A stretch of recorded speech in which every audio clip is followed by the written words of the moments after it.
진짜 울고 웃고 천당과 지옥을 오락가락하는 종목입니다. 헬릭 스미스 오늘 급락 나오면서 마감됐는데요. 이광무 전문가님, 이 골드만삭스 그룹의 목소리가 이렇게 입김이 센 건가 다시 한번 좀 생각을 해보게 됩니다. 이 부정적 보고서 이렇게 큰 악재예요? 일단은 악재로 반영이 되는 게 맞죠. 왜냐면은 증권사의 이 부정적인 의견이 뭐 투자자로 하여금 이 신뢰감을 떨어뜨릴 수 있기 때문에 네. 저는 악재가 맞다라고 생각되고요. 물론 이제 외국계 증권사 리포트를 아주 부정적으로 판단하면 안 되는 뭐 그런 것도 있을 테고, 일단 좀 걱정됐던 내용들이 터졌다라고 생각을 합니다. 왜냐하면은 얼마 전에 급락을 경험하고 다시 한번 빠르게 반등했던 요인 중에 하나가 임상에 대한 이 진행이 좀 긍정적으로 진행되고 있다. 임상 일상에 대한 이야기들 나오기도 했었는데, 사실 그게 이 좀 긍정적으로 반영이 됐지만은, 그래도 조금 걱정되었던 거는 미심쩍은. 자체 발표였어요. 1 비상, 3, 그쵸. 1 비상. 네.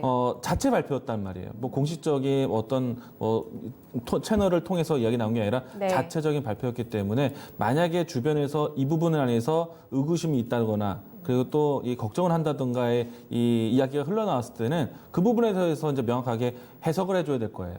이제 그런 이제 이 의구심이 골드만삭스에서 시작이 되었고, 네. 일단은 주가 변동성은 좀 당분간 또 위아래에 대한 움직임이 좀 변동이 나올 거라고 봅니다. 긍정적인 해석론도 있을 테고, 네. 부정적인 이야기들도 있을 테니까 변동성은 나올 것 같고요. 다만 이제 헬리 스미스가 이제는 바이오 전체적인 종목의 영향을 아주 쥐고 흔드는 모습은 아니다. 왜냐면은, 주요 종목에 대한 흐름에 따라서 바이오 섹터들의 움직임이 변동이 됐는데, 네. 헬리 스미스의 오늘의 악재로 인해서 바이오 종목들이 힘든 모습은 아니었거든요. 네네. 뭐 삼성 바이오로직스에 대한 뉴스라든지 네. HLB 개별적인 뉴스라든지 네. 다른 여타 신약 개발에 대한 뉴스가 최근에 계속 이어지고 있기 때문에 예. 전체적인 바이오 종목들에 대한 움직임 동향에는 큰 문제는 없었다. 단기적인 시각에 대한 흐름들은 괜찮다라고 이야기를 드리도록 하겠습니다. 알겠습니다. 변동성을 좀 키울 수는 있다. 김정수 전문가님, 이렇게 큰 악재인가? 같은 의견이세요? 그냥 차익 물량 같아요. 차익 물량. 최근 단기간에 올라왔던 것에 대한 네. 내용을 그러니까 뭐 소화하다. 골드만삭스가 그렇게 분석했다고 하더라도 그 실질적인 그 결과치를 그 사람들이 알 수는 없거든요. 그러니까요. 추정 정도만 할 수 있는 거고, 그다음에 이번에 바이오제약 관련된 HLB 관련된 요 사건도 보면 네. 7만 원, 8만 원짜리를 2만 1천 원까지 3분의 1 토막 낸 다음에 지금 13만 원 올라왔잖아요. 네. 더군다나 이게 자체 결과로 올라온 건데 FDA 승인도 아닌데. 네. 그러니까 뭐 바이오제약 관련되어서는 이 분석 레포트가 아무리 그럴듯하게 나온다고 하더라도요, 이 그 회사에서 운영하고 그 회사의 실질적인 이제 대표가 아니면 알 수 있는 방법이 없어요. 사실 대표도 잘 모른다고 하더라고요. 왜냐하면 그 결과치를 장담할 수는 없으니까. 그렇죠. 임상 결과를 그렇죠. 진행하는 기관만이 정말 안다. 대신 이제 빨리 알 수는 있죠. 그럼 빨리 알아서 이 물량 처분을 어떻게 할 것인지에 대한 그것 약간 때문에 말이 계획을 세울 수 있죠. 많았었잖아요. 그렇죠. 네네. 근데 그거 가지고 욕 엄청나게 했던 HLB가 지금 신고가니까 아무 말도 못 하잖아요.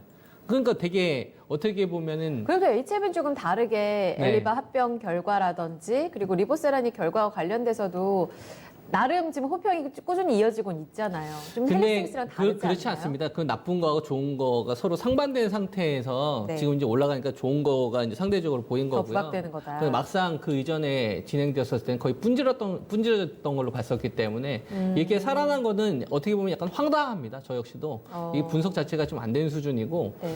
그 다음에 헬릭 스미스 같은 경우도 보면은 임상 실험이 어떻게 보면 HLB보다 훨씬 더 건강하게 투명하게 좀 진행해 온 상태에서 다만 이 임상을 투여하는 과정 속에서 좀 실수가 있었던 거거든요. 근데 네. 그게 이 주가의 이틀간의 거진 이제 폭락을 이끌었던 건데, 이거 마찬가지로 자체적인 임상에 따른 반등인데 이게 저점대 80% 올라왔잖아요. 네. 그러니까 이제 차익 매물이 나오는 건데 지금 보시게 되면 해리 스미스가 부정할 수 없는 게 어쨌거나 다시 이제 임상 실험을 시작을 하려면 시간이라는 게 이제 1, 2년 또 소요가 되잖아요. 네. 그러니까 이전과 같은 주가의 어떤 밸류를 평가받을 수 없겠죠. 시간이 지연이 되니까. 네. 그러니까 이전의 가격을 넘어선다는 건 좀 어렵고 요번에 이제 직전 저점까지 올라오다가 이제 조정이 나온 건데 네. 이건 차익 실현 욕구라고 봅니다. 그러니까 뭐 골드만삭스가 이 올라오는 데 있어서는 투자 심리로 올라온 거잖아요. 그쵸. 결과가 나온 게 아니잖아요.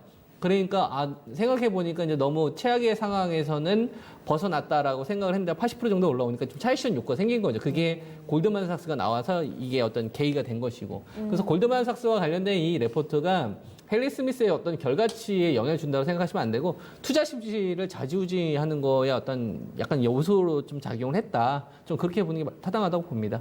알겠습니다. 골드만삭스 그룹의 보고서 헬릭 스미스에 대한 의견까지 들어봤습니다. 세 가지 질문 답을 다 찾아봤습니다. 유리나 캐스터. 골드만삭스의 부정적인 평가, 이 투심을 움직이는 요소, 또 주가의 변동성을 또 키울 수 있다. 이런 부분으로 이해하면 되겠네요. 여러분도 이제 시장 보시면서 궁금증 생기시면요. 아자아자 게시판과 유튜브에 글 남겨주세요. 궁금한 부분들 시원하게 해결해 드리겠습니다.